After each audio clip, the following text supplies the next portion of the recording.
بسم اللہ الرحمن الرحیم۔ السلام علیکم۔ تو دوستو، حضرت مولانا نور حسین قاسمی صاحب بنگلہ دیش والے، ان کی نماز جنازہ آج ادا کر دی گئی ہے۔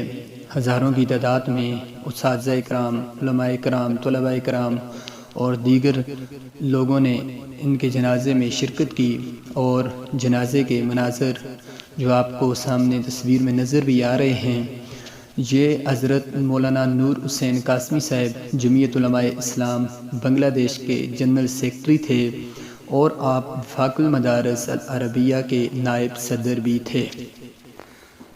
آپ نے دین کے لیے بہت کام کیا، اور اللہ رب العزت سے دعا گو ہوں کہ اللہ تعالیٰ آپ کے تلامذہ اور جتنے بھی لائقین ہیں ان کو صبر جمیل عطا فرمائے، اور اللہ رب العزت آپ کو جنت الفردوس میں اعلیٰ مقام عطا فرمائے، اور جتنے بھی ہمارے اکابر اس دنیا میں موجود ہیں ان کا سایہ ہمارے سروں پر تا دیر قائم و دائم رکھے، اور اللہ رب العزت ان کی حفاظت فرمائے۔ تو دوستو، 2020 میں بہت سارے علماء کرام ہم سے جدا ہو گئے ہیں۔ اللہ رب العزت جتنے بھی باقی علماء